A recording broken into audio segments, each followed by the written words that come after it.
What's going on, y'all? KM Best here. The Grandmaster just got buffed, and I have a 69% asterisk win rate with a Grandmaster deck that I've been very, very happy with. This is the list, and I don't know who exactly cooked up this specific build, but what I do know is that multiple of my friends have been telling me to play this even before the Grandmaster buff, and in different metagame contexts, so it's not exactly the most surprising deck to see for me personally actually succeeding after a buff and in this specific context. We'll talk about why that is in just a second, but first let's talk about what this deck is actually trying to do.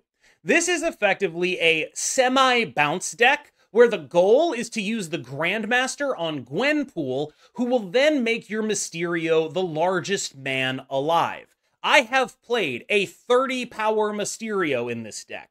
Obviously, the rest of what this deck does is also very powerful. Where many bounce decks struggle to fit in cards like US Agent despite their incredible power right now, this deck gets US Agent on the board and gets you using him. This is also a deck that can, in a pinch, do things like move a Hitmonkey over with the Grandmaster, or, and I've done this, repeat a Beast, so on turn 4 and turn 5, you get Beast things happening. But the downside of all of this is that you really have to be planning ahead in your side lanes, and you really have to be focusing on what your future turns and the potential that you have on them is, because you have so many great Grandmaster things, but one poor placement can make that Grandmaster a 50-50 rather than a 100%er to do something legitimately amazing. The other major thing that Grandmaster can do is make an unapproachably large Hitmonkey in the middle.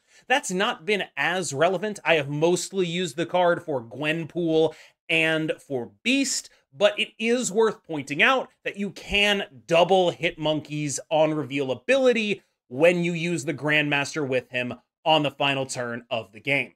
If you've played a lot of Bounce, a lot of the cards here should be familiar because this deck plays similarly to a bounce deck, but is applying a different approach in order to put the points that it needs to put on the board. And that different approach is, it might not be your cup of tea, it might be your cup of tea. I have missed Falcon. This deck can't really afford to play it. I have missed Sage. I don't think this deck can afford to play that.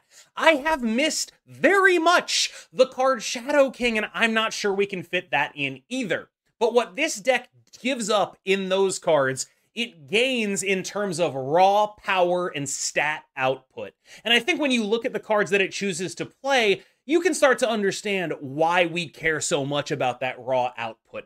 Between Agent Venom and Gwenpool, you can get very cheap cards to very high levels of points. And that, combined with all of the other shenanigans that this deck can get up to, multiple Beasts per game, multiple Gwenpools per game, very, very large Hitmonkeys, very, very large Mysterios, is really the cornerstone of why this deck makes sense. So a lot of the one-drops you're going to have here are going to overlap with bounce decks because you kind of are one, and because you have a similar ethos binding you together. With all of that said, I really shouldn't have to explain why Rocket Raccoon is good here. Very obviously a good card in a deck where you can beast it, and especially where you can beast it multiple times, and especially where you can apply more points to it as well. Obviously powerful. Everything that I just said about Rocket Raccoon applies exactly as much to Silver Sable. The one real caution I will give you with all of these one-drops, though, is that you really do have to be careful with placement. One of the conundrums that I run into with this deck is if I put a one-drop that has an on-reveal on the right lane, that is effectively saying that the only lane that I can Gwenpool is the other lane, right? So if I put one on the left, I have to Gwenpool the right. If I put one on the right, I have to Gwenpool the left if I want to be able to Grandmaster that Gwenpool. And that kind of planning ahead means that you are sometimes just going to have to make educated guesses, especially if you're playing these cards early, right? One of the other things that I've noticed is we have a lot of energy. I tend to not play one drops on one and just generally see if I can weave them in. A lot of the time between Beast and, the general amount of power we can create, we end up having some free energy where I can get those cards in and have a better idea of what their positioning is supposed to be so I don't brick my own Grandmaster. This deck has room for Iceman, a disruptive card that is able to affect your opponent's ability to curve out. There are a lot of decks that care a lot about curving out right now, whether they be Wiccan decks or even the decks that are using Agent Venom with something like Claw and Iron Man. You hit one of those, suddenly they're basically unplayable because they want to be copying those with Mystique, and if that gets to 6, they can't play that. You obviously will never know what you hit. But I do think that Iceman has shown his power in this list. I'm not saying he's irreplaceable. I think if you have a better idea for this slot, I would encourage you to experiment. Spider-Ham comes to mind. Maybe Ant-Man even could be a very solid option in terms of just a higher point value card. But I do think that Iceman has been just good enough that I have no desire to actually look for a replacement right now. Nico Minoru is kind of this deck's secret weapon.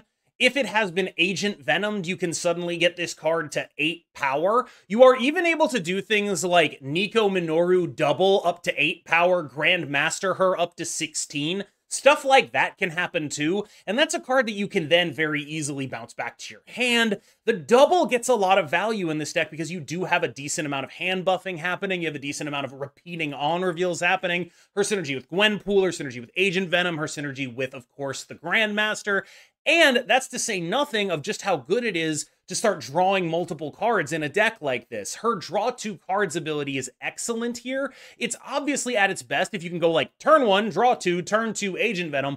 That's basically a snap condition. That's unbelievably powerful. And you have a bunch of power in the deck that works well with her. There are almost no actively bad abilities. I've lost games because I didn't get the location control one. This deck does lack location control, and she is kind of the only way you have that. I think this is a very, very powerful card right now, and I would not play this deck without Nico. The Grandmaster is a difficult card to play. Big Baby was one of the people who was constantly badgering me to play decks like this, and I didn't really buy it until right about now, right? And Grandmaster is one of the reasons why I didn't buy it, but I do think that at 2-3, there's just absolutely nothing embarrassing about this guy anymore. It's just a good card. He's a little bit finicky. There are issues with Cosmo. There are issues with the fact that he only goes to the mid lane. You have a lot of ability to get totally screwed over by bad location rolls. This deck is going to be vulnerable to that kind of stuff because he's so finicky. That is the problem with this card. If you're counting on him to always be amazing, he won't always be amazing.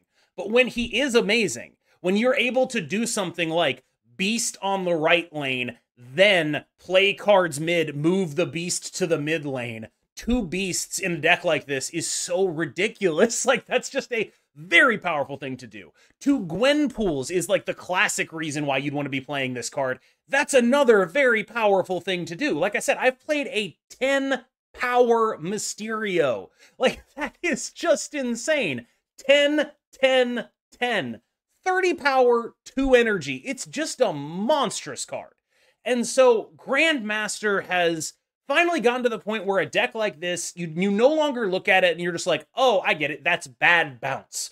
This might be good bounce. US Agent is the reason I think this deck is actually functional right now. There are so many people playing the Iron Man Agent Venom deck. US Agent is the single best card in Marvel Snap against that deck. It is not close. US Agent, this deck being a good US Agent deck is the biggest upside in this metagame context for this deck making sense. US Agent decks were not at a premium previously. This was not a meta that really cared a bunch about US Agent before the OTA. It is now a meta that cares, I would say, nearly exclusively about US Agent. This card is one of the best possible ways to beat what I would consider the best deck, Agent Venom, Iron Man. It is just very difficult for any deck to win those matchups without US Agent. With US Agent, you suddenly gain massive snap equity. First of all, because this deck is weird and people don't know to expect US Agent out of it. But second of all, because who the hell does that math? Seriously, who does that math? I don't think a lot of people do. Lord knows I don't some of the time.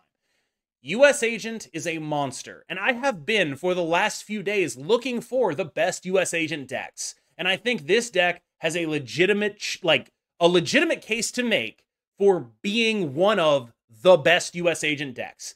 And that is a well-positioned place to be right now. This is where we start complaining about cards being pay to win. Agent Venom is a monster. This card is unbelievably powerful. A lot of decks that play him just snap it on turn 2. He's that good. This card is very, very strong. I don't know exactly whether he's going to be a balance issue long term. I do think that, like, this is the kind of card that can create those issues, mostly because he ends up mitigating downsides when cards are set up to have the downside of being lower base power, right?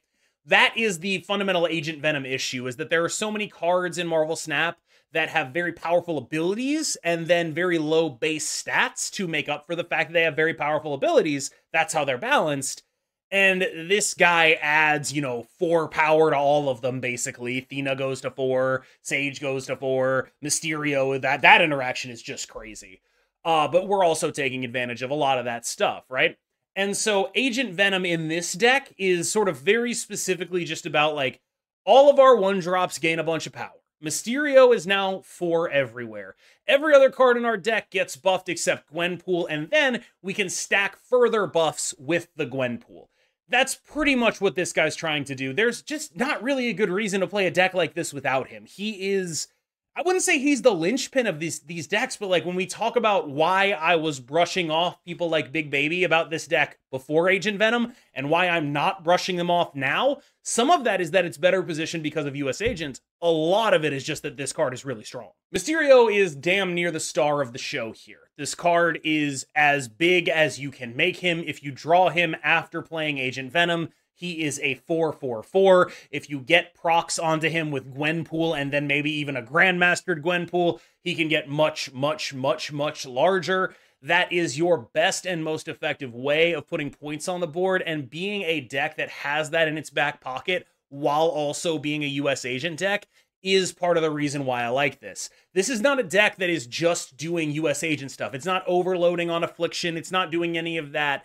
It's a normal, great points deck that can run US Agent with absolutely no issues and get it to do what it needs to do while backing it up with massive power from stuff like a 10-power Mysterio or a gigantic, like a beast-bounced giant Hitmonkey kind of deal. You just end up being a deck that has a lot of power and US Agent, and you get to play like a bounce deck, and that is just incredibly powerful right now, because you do not have to follow the same rules that they do.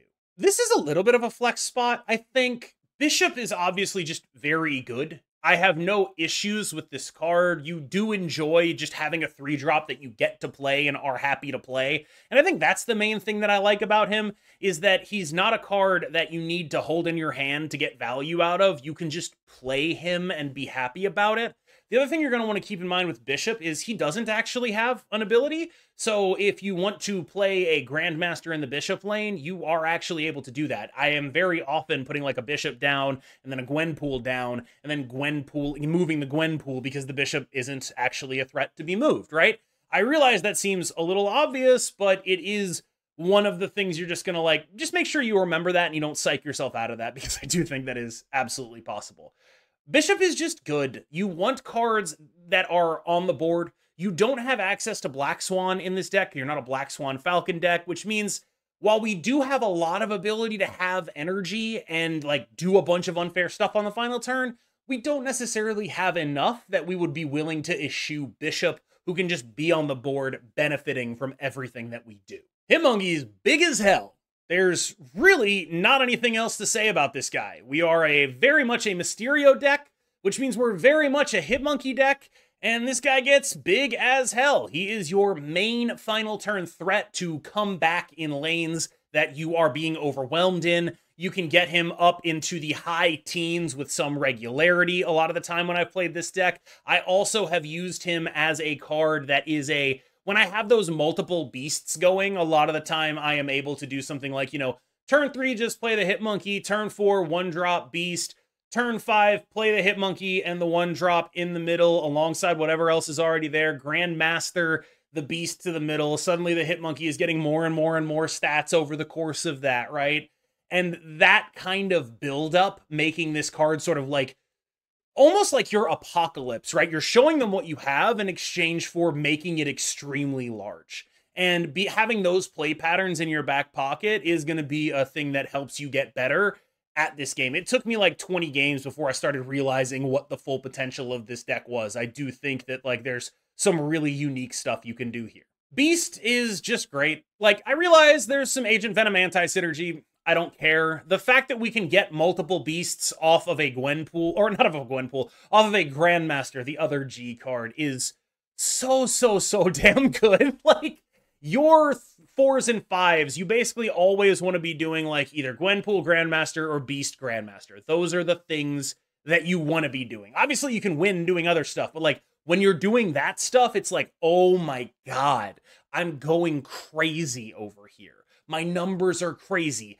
Or either I'm cheating energy by beasting stuff, or I'm cheating energy by buffing stuff up way higher than it should be. And that is really all you're trying to do here. Gwenpool is a great target for the Grandmaster. One of my big worries is I don't think people really understood what I was doing when I was playing this.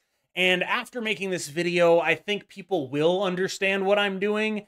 And then cards like Cosmo become a lot more damaging, because I just sort of detailed what the play patterns are here. They're very bad into Cosmo if they know what you're doing, right? And so you're probably going to want to be careful, honestly, when you play this deck, because the card Cosmo is deeply frightening. It can leave you with lanes that are full, and you can leave you with cards that aren't doing anything. You do have to have some cognizance of it, especially with your Gwenpool lines, but also, this card is just a beast. It's just, you know, this is 12 stats, right? You Grandmaster it over, you get 6 more. It's just all good value, right? There's no longer are we like using any kind of embarrassing things on rate. The Grandmaster is a 2/3. It's usually just pretty good to play that on rate and get the Gwenpool effect again. That's very good, right? You don't need to be going out of your way to do that. You have multiple good targets for the Grandmaster. Gwenpool is only one of them. You don't need to get married to her. You don't need to be stuck on that line. If you were worried about getting Cosmo, you can try other stuff. It's very possible. And I think ultimately, though, the power this card has means that she is one of the competitive advantages that this kind of deck gets over other bounce decks, because you have the ability to make Mysterios that are unapproachably large. If you get Agent Venom, draw Mysterio, you know, this is kind of magical Christmas land, but if you get Agent Venom, draw Mysterio, multiple Gwenpools, hit that Mysterio, you can get to 10, you can get to 12. That's so difficult for them to beat. That is just a huge number, because if you have Agent Venomed the Mysterio, they all start at 4, and then any buffs from Gwenpool stack on top of that. So let's say you hit it with 2, that's 8. Every Mysterio is 8. Do make sure that this happens after you Agent Venom it. If you haven't Agent Venomed it, it's just going to be one of them being 8, the other one's being 4. But that is just, like, that specific interaction, the way the buffs work after Agent Venom with Gwenpool, is part of why this deck makes sense right now. All right, y'all, thank you so much for watching. As always, I've been KM Best. We're about to jump into some gameplay, and of course, you have been phenomenal. Enjoy the gameplay. Nutter be butters. Okay.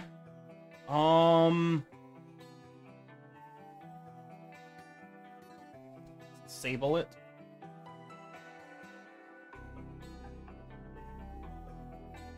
Horde. Okay, a fellow gamer, I see. A fellow gamer, I see.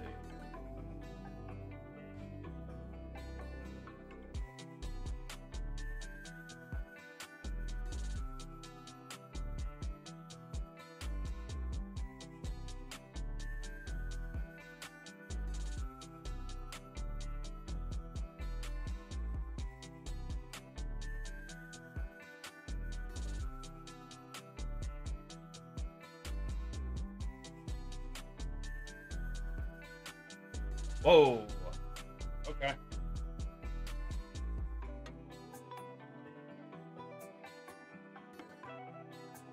I normally wouldn't make this play, but I'm trying to get somewhere.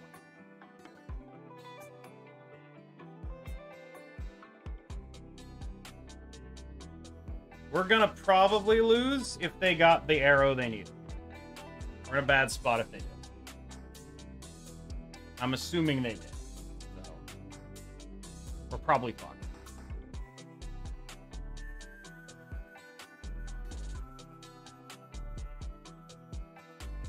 That's the arrow they needed, isn't it? Oh. Okay. Okay. I think this is actually winnable, then.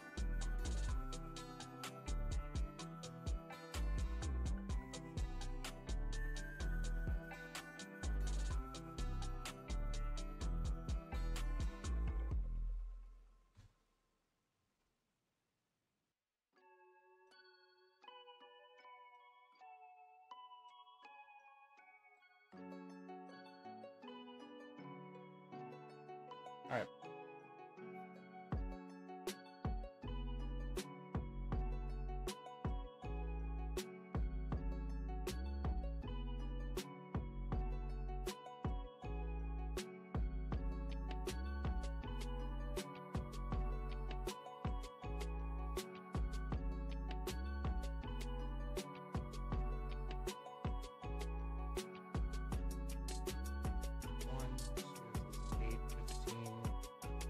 If they have claw, we're dead.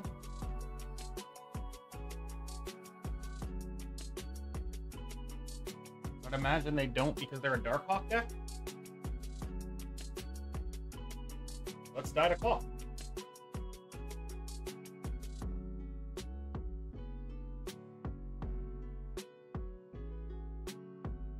Okay, we win.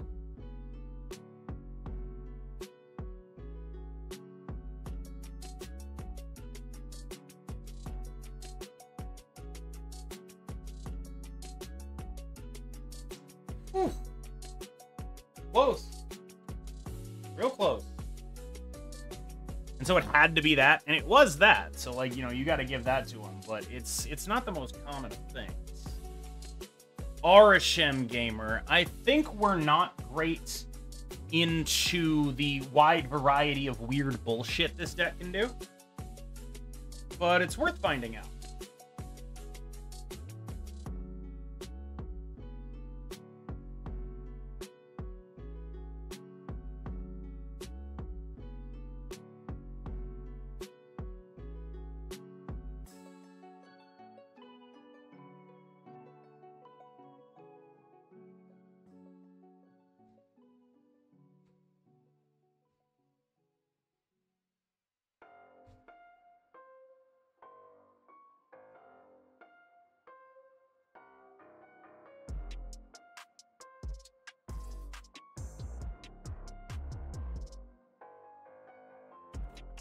Oh.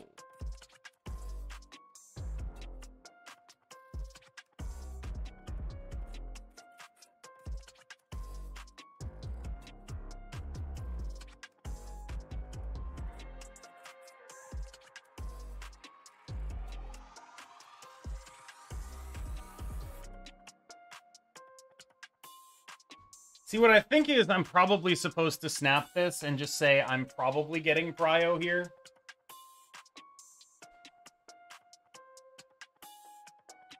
Let's do it.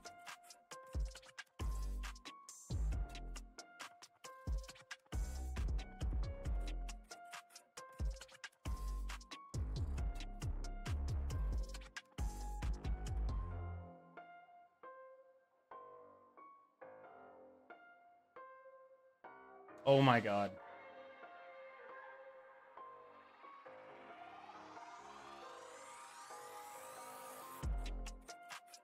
You gotta be shitting me.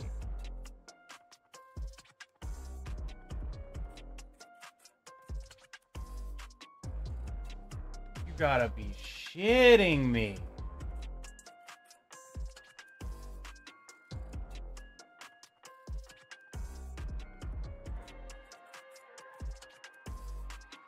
I mean, that's just an unbelievable dunk.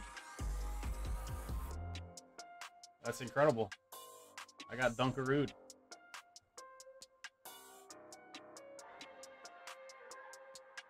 Fuck.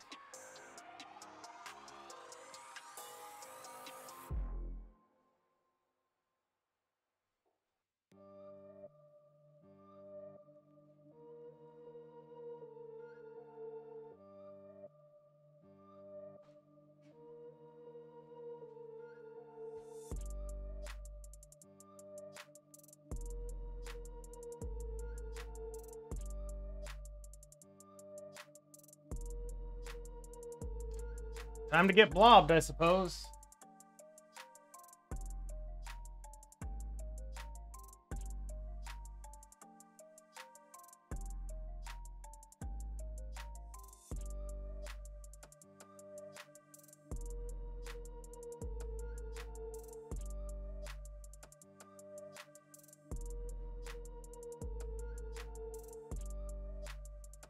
You actually beat Aliyah.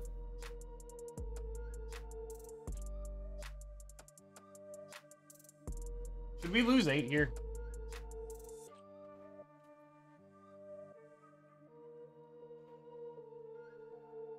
Sure, let's lose 8.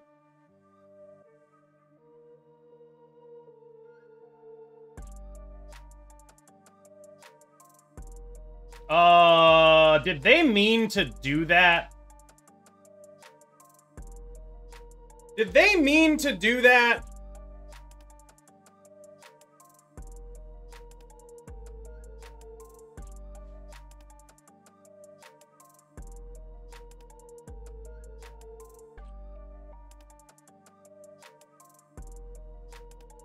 Double boosters. I love double boosters. It's not on that turn. Yeah, like that feels like it. The only possible explanation is they were bluff snapping me.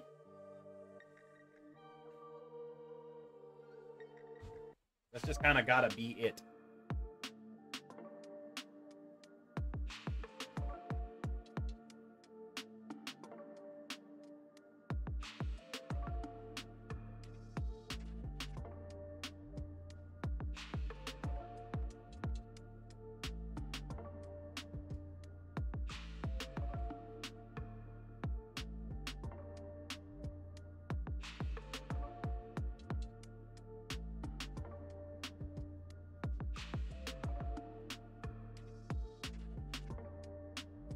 You have to understand what Fogwells does. Fogwells is the greatest of all time. It rules. Everyone loves a Fogwell. Wow, they have 2-3 power Jins in.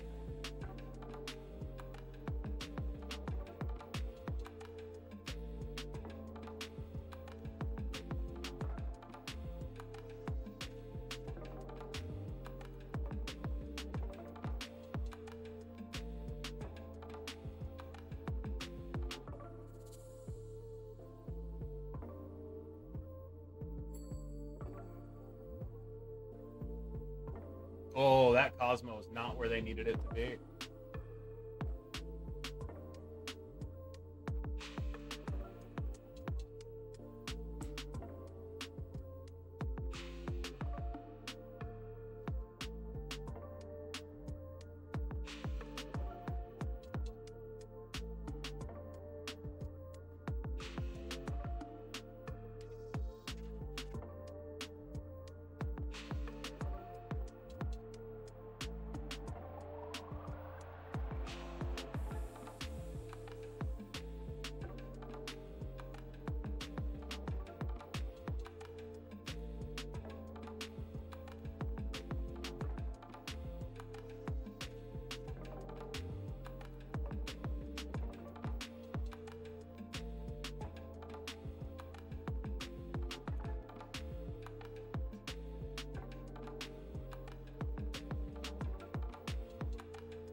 Oh my god.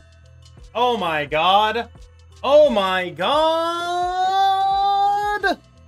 We pulled it off.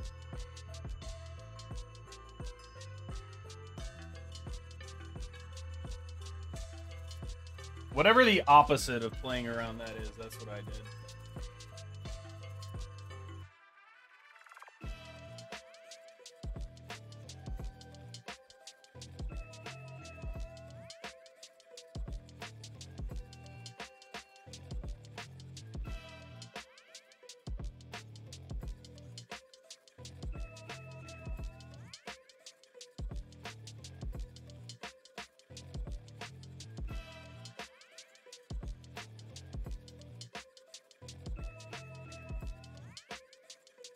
If we get a Grando Mastero here, we're in an okay spot. Ah. So this is where they go for a Brood? Hopefully we're drawing towards Grando Mastero here. Alright, Grandmaster. We need him.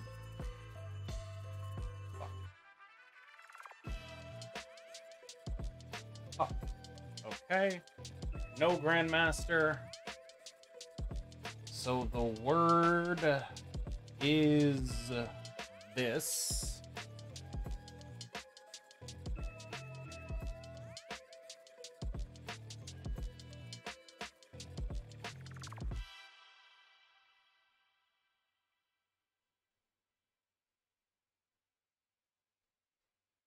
Holy fuck.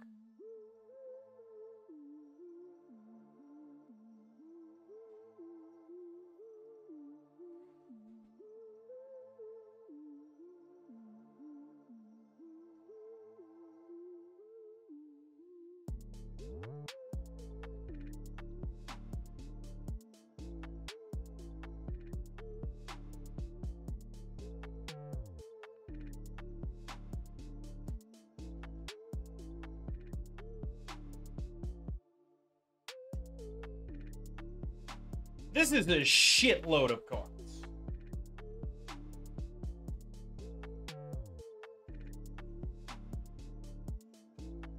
That is so baller. Like, honestly, that's so cool. I genuinely don't even know if it wins any of these lanes. I genuinely, straight up, do not know if that wins any lanes. The numbers we're working with here are too fucked up. I'm pretty sure this is a casserole.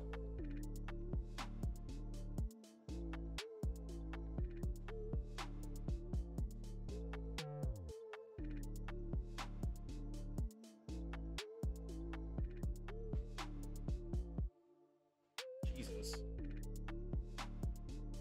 Jesus. These numbers do be numbering. All right.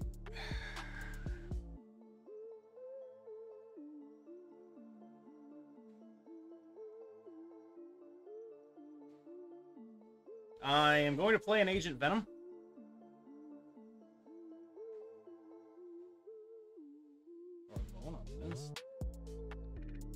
Whoa.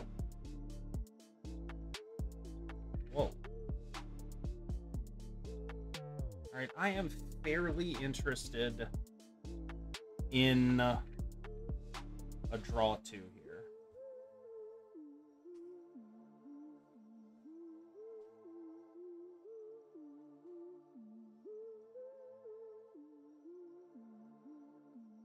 Usagent's a solid card. Electro. What the hell plays Ravonna Electro? What the fuck is this? Am I about to get vipered? I have bad vibes. I have really bad vibes on what's happening right now. I do not enjoy these vibes.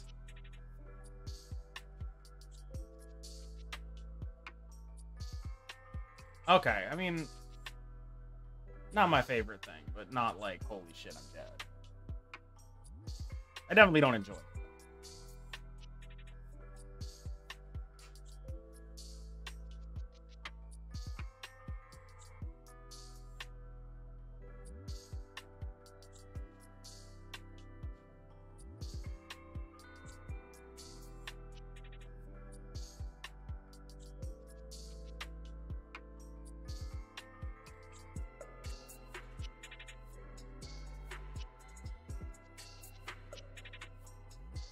Best I got.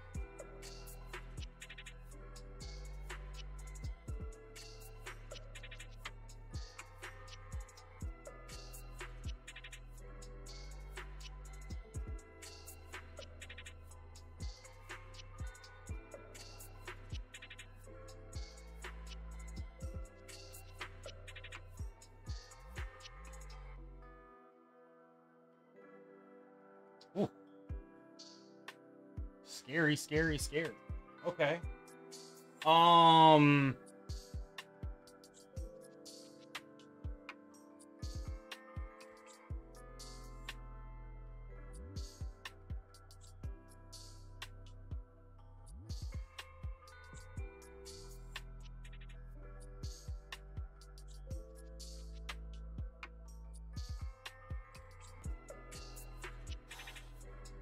I mean, they have 8 energy. Oh, I'm not in the event, Kawa. Don't worry about me. They have 8 energy. I'm just a little horrified.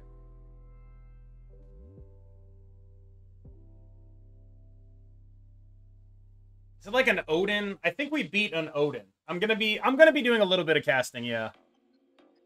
I think we beat an Odin. I mean, like, I forgot that Mysterio was built different like this. I forgot that he was Dr. Doom here. That's my bad. I'll be doing some casting of the later rounds. Okay, yeah, we beat Odin, I believe. I don't know. Yes. I was pretty sure. I was, like, mostly sure that we beat Odin.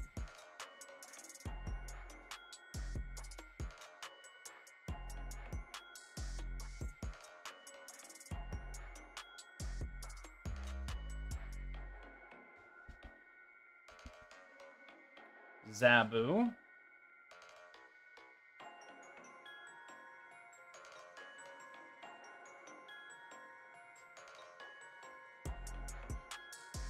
Gonna hold.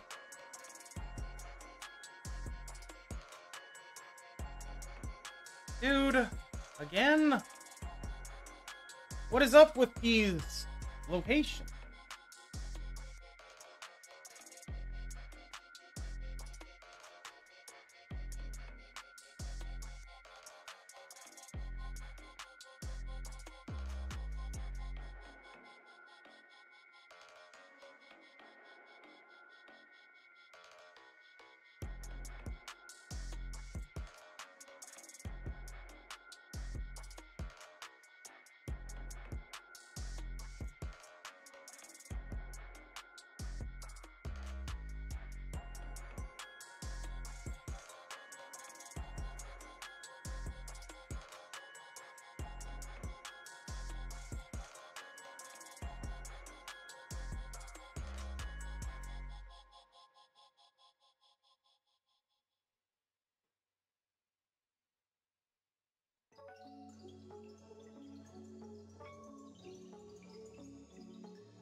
Sable through? I don't know, maybe. Because of the Sarah hit? Did they even win? Like, presumably, yes, they have roughly infinite energy.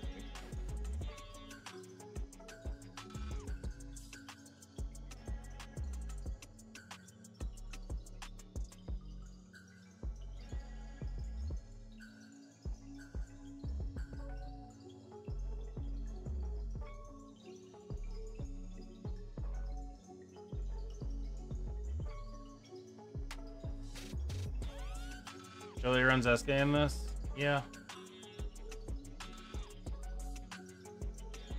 Fucking 2 straight Luke's bar losses in a row, dude. And I don't think we were beating not Sasuke, though, is the thing. Like, we just lose to various shenanigans. Like, just things with points. Whoa! Shang-Chi! Shang-Chi absorbing, man! Holy shit. U.S. agent carrying the day.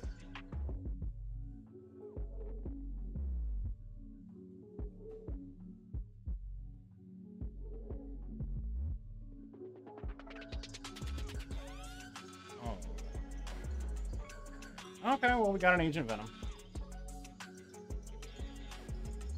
Wow. Okay, they're just playing shit for free. They're just doing things for free. All right. That's the game, I suppose.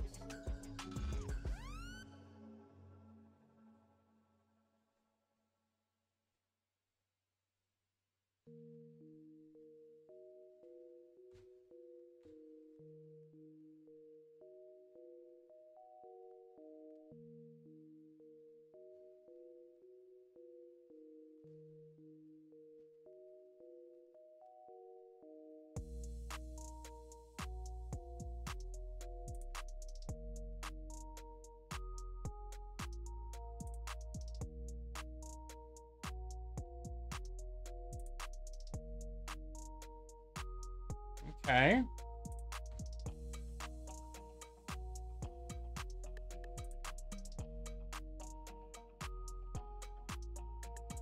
Alex Drafts with the gift sub. Thank you so much.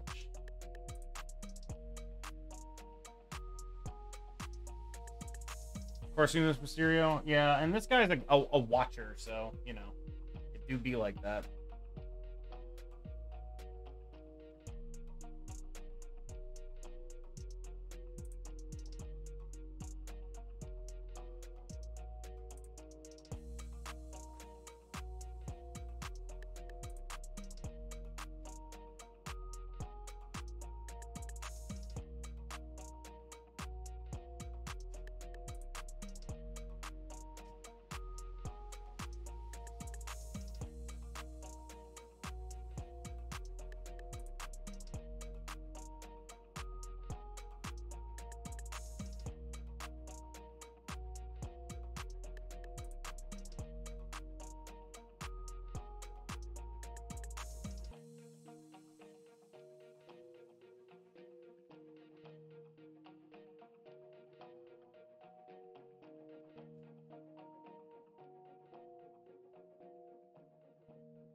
That's not big.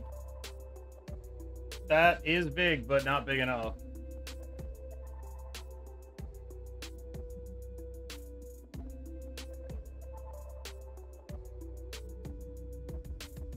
Missing Mysterio is fine when he's already Doctor Doom.